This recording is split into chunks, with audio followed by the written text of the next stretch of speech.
सुप्रभात दर्शक बंधु आज 24 सेप्टेम्बर बुधवार तेज चलतु नजर पकड़ा आज प्रमुख खबर गुड़िक तेज ता पूर्व चैनल टी नुआ होते चैनल टी लाइक कर सब्सक्राइब कर दिंतु एवं पाखरे बेल आइकन टी प्रेस कर दिंतु। कटक भुवनेश्वर मेट्रो प्रकल्प रद्द होना कहले नगर उन्नयन मंत्री। कटक भुवनेश्वर मेट्रो प्रकल्प रद्द होना बोली आज विधानसभा स्पष्टोक्ति करछंती नगर उन्नयन मंत्री डाक्टर कृष्णचंद्र महापात्र। विधानसभा एक लिखित प्रश्नर उत्तर दे नगर उन्नयन मंत्री कृष्णचंद्र महापात्र कहते जे कटक भुवनेश्वर मेट्रो प्रकल्प रद्द होना कटक भुवनेश्वर मेट्रो प्रकल्प रद्द होना बोली आज से शुणाई देइछंती। से कहते यह प्रकल्प एवं राज्य सरकार परीक्षाधीन रही आंत मंत्रिस्तरीय कमिटी गठन कर कमिटीर रिपोर्ट और सुपारिश प्राप्त होगा पर सरकार आगामी दिन में अंतिम सिद्धांत नेबे। परवर्ती खबर ओडिया रे नामफलक न लेखिबारु 100टी व्यवसायी प्रतिष्ठान मालिकों विरुद्ध में मोकदमा रुजु। ओडिया रे नामफलक लेखि नथमा कारणरू आईन खिलाफ करी 100टी व्यवसाय प्रतिष्ठान मालिकों विरुद्ध में मोकदमा रुजु कर 1606 गोटी प्रतिष्ठान रे ओडिया भाषा रे नामफलक लेखा न होइथारु व्यवसायी प्रतिष्ठान मालिकों को कारण दर्शाओ नोटिस जारी कर आज विधानसभा रे एभली सूचना दैछन्ती श्रम मंत्री गणेश राम सिंह खुंटिया। विधायक प्रसन्न आचार्य प्रश्न रे उत्तर रखी मंत्री गणेश राम सिंह खुंटिया कहते खोर्धा जिले में सर्वाधिक 38 मोकदमा रुजु कर सहित झारसुगुड़ा 237 खोर्धा 201 व्यवसाय प्रतिष्ठान पर कारण दर्शाओ नोटिस जारी कर। परवर्ती खबर ओडिया फिल्म बो बुटुभूतर रिमेक करेंगे बॉलीवुड फिल्म निर्माता करण जौहर। मराठी गुजराती और दक्षिण इंडस्ट्रीर फिल्म को नहीं रिमेक करने पर एवं ओडिशा मुहां बॉलीवुड फिल्म निर्माता करण जौहर किछि मास तले रिलीज होइतबा सुपरस्टार बाबुसान महांती को ब्लॉकबस्टर फिल्म बो बुटुभूत बॉक्स ऑफिस रे अनेक रेकर्ड भांगिला। फिल्मटी आगे अनेक बॉलीवुड फिल्म को मध्य पछरे पकाई देथिला। एबे यार लोकप्रियता को देखि फिल्म रिमेक पई इच्छा प्रकाश करिछि धर्मा प्रोडक्शन। धर्मा बॉलीवुड बड़ प्रोडक्शन कंपनी मध्य गोटे कहुचे जे धर्मा प्रोडक्शन फिल्म रिमेक राइट्स किणवाई प्रक्रिया आरंभ करछि। परवर्ती खबर केन्दुपत्र चोराचालान अभियोग में फरेस्टर अरक्षित दलाइली नवीन निलंबित कर टिटिलागढ़ डीएफओ। तेबे संवाद में लगातार भाव में खबर प्रकाश पाइबा पर केन्दुपत्र विभाग प्राथमिक तदंत कर फरेस्टर कार्यानुष्ठान नहीं। अभियोग आसवा दिन देवगा केन्दुपत्र रेंजर ध्रुवारणा ऑफिस आसुन चोराचालान को नहीं अधिक सन्देह देखा देछि।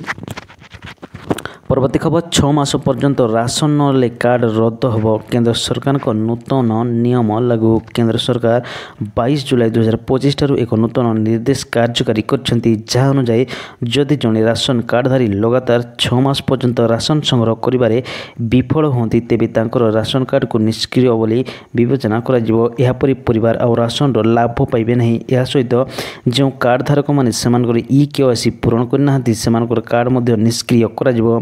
यही आदेश अनुसार 6 मास धरी राशन नहीं नथुवा हिताधिकारी योग्यता 3 मास मध्य घर घर बुली जांच करा जिवो। एही जांच ई-केवाईसी माध्यम करा जिवो। परवर्ती खबर कटक भिरुड़ा गाँव में चोरा देशी मदभाटी उपर चढ़ाऊ माटी मिसिला देशी रंधा मदभाटी। मदभाटी चलला बुलडोजर माटी मिसिला चोरा देशी रंधा मदभाटी जबत है क्विंटाल क्विंटाल काठ। कटक तिगिरिया थाना भिरुड़ा गाँव में चोरा देशी मद भाटी उपर बड़ धरणर मिलित चढ़ाऊ कर अबकारी विभाग। घटनास्थल भाटी छाड़ी मद माफिया फेरार हो जाती। भिरुड़ा गाँव में उपजिलापाल नेतृत्व में 8गड़ डीएपी आईआईसी तिगिरिया अबकारी उप अधीक्षक वन विभाग विद्युत विभाग समेत एक प्लाटून पुलिस फोर्स चढ़ाऊ करते। परवर्ती खबर कप्तिपदा शिक्षा व्यवस्थार विकल चित्र आसुछंती शिक्षक हेले आसुना पिला अंधार 73 पिलांको भविष्यत। आसुचंते शिक्षक शिक्षयित्री हेले आसुना छात्र छात्री 1.5 मास हेब विद्यालय श्रेणी गृहगुड़िक चलुची ताला अंधारे 73 छात्र छात्री भविष्यत और घटना पछर कारण नहीं उठी प्रश्न। शिक्षा व्यवस्थार एभली सांघातिक चित्र सामना को आसी कप्तिपदा ब्लॉक गहिरा त्रिनाथ संस्कृत विद्यालय विद्यालय 6ठ ରୁ 10ମ श्रेणी पर्यंत 73 छात्र छात्री पाठ पढ़ती हेले गत 1.5 मास हेब अचानक भाव विद्यालय को कौन छात्र छात्री आसुना जहाँफल एठारे पाठ पढ़ा ठप होती। केवल विद्यालय को शिक्षक शिक्षयित्री आसुचंती। परवर्ती खबर दादन दुखपूर्व सरकार समय थिला आजिर सरकार समय रही हेले सबुठारु सरकारी विफलता होची पेटो पाटना दादन खटिबा पई जाउथवा लोकंकर मृत्यु यासो अनेक समय बाहर राज्यको काम करबा पई जाउथवा दादन श्रमिक को किभଳି शोषण कराउची ता एक सरकार विफलता को इंगित करुची एने आज विधानसभा रे प्रश्नर उत्तर काल रे बड़ आलोचना होइतला बीजेडी विधायक अनंत नारायण जेना को एक प्रश्नर उत्तर रखी श्रम मंत्री गणेश राम सिंह खोटिया जो उत्तर दैछंती ता सरकारी व्यवस्थार विफलता को पदारे पकाई श्रम मंत्री कहते कि 5 वर्ष 299 जन प्रवासी मृत्यु होती 2020 मसीह ए पर्यंत बाहर राज्य में 5612 जन प्रवासी श्रमिकों उद्धार कर परवर्ती खबर 7 दिन प्रबल वर्षा संभावना मत्स्यजीवी को समुद्र मना राज्य में तुहाकुआ वर्षा लगी रही बेले पछक पछ 3 लघुचाप चिंता बढ़ाई आसंता 7 दिन प्रबल वर्षा होली पाणीपाग विभाग पूर्वानुमान कर दशहरा फिका पड़ो कहुच्छी इतिमध्य सोमवार सकाल उत्तर पूर्व बंगोपसागर एवं यार आखपाख अंचल में एक लघुचाप क्षेत्र सृष्टि होती सहित जड़ित घूर्णिबलय समुद्र पतन ठारू 5.8 किलोमीटर उच्चता पर्यंत व्यापी रही आसंता 24 घंटा मध्य यह आहरी सक्रिय होगा सह प्रबल वर्षा कराए आंचलिक पाणीपाग केन्द्र निर्देशक मनोरमा महांती सूचना देते से कहते गत 24 घंटे बहु स्थान हालुकार मध्यम धरणर वर्षा होता बेले पुरी गपरे सर्वाधिक 85 मिलीमीटर वर्षा रेकर्ड कर तेबे 25 तारिख बेलू बंगोपसागर में आउ एक लघुचाप सृष्टि हो 26 तारिख बेलू यह अवपात परिणत हो 27 तारिख बेलू अवपात दक्षिण ओडिशा उत्तर आंध्र प्रदेश उपकूल अतिक्रम कर तेबे यह प्रभाव में राज्य में प्रबल अति प्रबल वर्षा नहीं सतर्क सूचना जारी कर परवर्ती खबर ओडिशा को सीएजी प्रशंसा 2022-23 आर्थिक वर्ष में राजस्व बड़का क्षेत्र में तृतीय स्थान में ओडिशा को सीएजी प्रशंसा प्रथम थर पर सीएजी राज्य फाइनान्स उपर एक रिपोर्ट प्रकाश करछंती 2022-23 आर्थिक वर्ष में राजस्व बड़का क्षेत्र में ओडिशा तृतीय स्थान में रही ओडिशार राजस्व बड़का 19,456 कोटी थिबा एही रिपोर्ट रे दर्शाଯାଇଛି तालिकार प्रथम स्थान में उत्तर प्रदेश राजस्व बड़का 37,263 कोटी टंका रही सेहीपरि तालिकार द्वितीय स्थान में गुजरात रही बेले तृतीय स्थान में रही ओडिशा परवर्ती खबर कैपिटल हॉस्पिटल सुरक्षाकर्मी धारणा सिक्यूरीटी गार्ड को माड़मरा घटना प्रतिवाद कैपिटल हॉस्पिटल सुरक्षाकर्मी धारणा बसी सिक्यूरीटी गार्ड को माड़मरा घटना प्रतिवाद होची गतकाली शिशु मृत्यु को नहीं ऑटो चालकों आंदोलन बेले आक्रमण कर ऑटो चालक गिरफ दाबी कर सुरक्षाकर्मी यूनिफॉर्म पिंधिले भय लगुवा कैपिटल हॉस्पिटल सुरक्षाकर्मी परवर्ती खबर प्रश्नपत्र लीक रोकवाई बड़ योजना सरकारी प्रेस छपा प्रश्नपत्र विभिन्न परीक्षा पूर्व प्रश्नपत्र लीक नहीं छात्र छात्री मध्य असंतुष्ट देखा मिलूँ एसबू को नहीं सरकार एक बड़ योजना कर प्रश्नपत्र गुड़िक सरकारी प्रेस छपा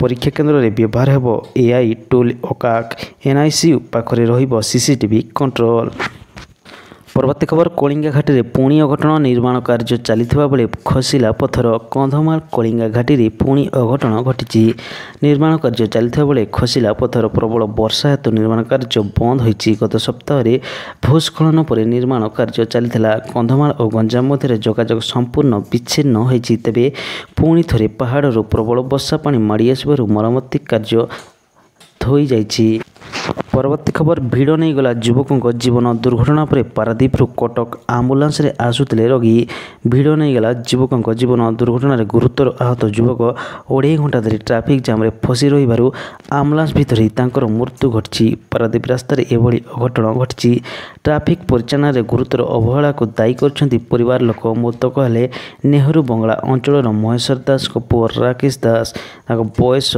21 वर्ष कटक डाक्तर मृत घोषणा करने अंतिम संस्कार करा जायछि।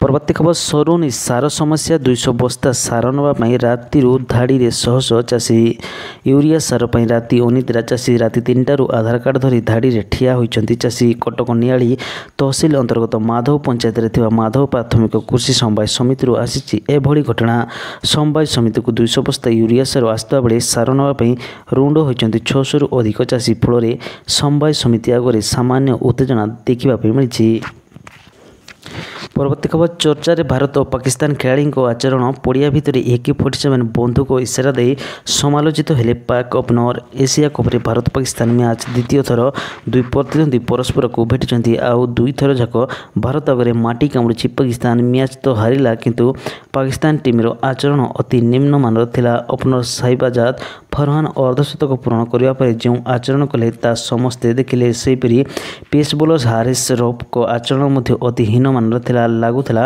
ପଡ଼ିଆରେ ଖେଳାଳି ନୁହେଁ, ଆତଙ୍କବାଦୀ ଖେଳୁଥିଲେ। କ୍ରିକେଟକୁ ଭଦ୍ରଲୋକଙ୍କ ଖେଳ କୁହାଯାଉଥିବା ବେଳେ ପାକ୍ ଖେଳାଳି ସବୁ ସୀମା ଟପି ଅବଦନାମୀର ପରିଚୟ ଦେଇଛନ୍ତି। ସେହି ତୁଳନାରେ ପଡ଼ିଆରେ ଭାରତର ଆଚରଣ ଥିଲା ଅତି ସାଧାରଣ। ଅଭିଷେକ ଶର୍ମା ଅର୍ଦ୍ଧଶତକ ମାରିବା ପରେ ନିଜର ଚିରାଚରିତ ଢଙ୍ଗରେ ସେଲିବ୍ରେସନ୍ କରିଥିଲେ, ଯାହା ସମସ୍ତଙ୍କୁ ବେଶ୍ ଆଦୃତ କରିଛି। ପରବର୍ତ୍ତୀ ଖବର ଇଡି କାର୍ଯ୍ୟାଳୟରେ cricketer Yuvraj Singh online betting ମାମଲାରେ କରାଯିବ ପଚରାଉଚରା। ଭାରତୀୟ କ୍ରିକେଟ ଦଳର ପୂର୍ବତନ କ୍ରିକେଟର ଯୁବରାଜ ସିଂ ଇଡି ଅଫିସରେ ହାଜର ହୋଇଛନ୍ତି, ଯେଉଁଠାରେ ତାଙ୍କୁ ଅନଲାଇନ୍ ବେଟିଂ ଆପ୍ ମାଧ୍ୟମରେ ପଚରାଉଚରା କରାଯିବ। ପ୍ରବର୍ତ୍ତନ ନିର୍ଦ୍ଦେଶାଳୟ ଅନଲାଇନ୍ ବେଟିଂ ଆପ୍ 1xBet ସହ ଜଡ଼ିତ ମନି ଲଣ୍ଡରିଂ ମାମଲାରେ ଗତକାଲି ପୂର୍ବତନ ଭାରତୀୟ କ୍ରିକେଟର ରବିନ ଉଥାପାଙ୍କୁ 8 ଘଣ୍ଟାରୁ ଅଧିକ ସମୟ ଧରି ପଚରାଉଚରା କରି ତାଙ୍କ ବୟାନ ରେକର୍ଡ କରିଥିଲା। ତେବେ ଆଜିର ପ୍ରମୁଖ ଖବର ଆଜି ପାଇଁ ଏତିକି। ଯଦି ଭିଡ଼ିଓଟି ଭଲ ଲାଗୁଛି ତେବେ ଲାଇକ୍ସ ଏବଂ ସବସ୍କ୍ରାଇବ୍ କରିବା ପାଇଁ ଜମାରୁ ଭୁଲନ୍ତୁ ନାହିଁ।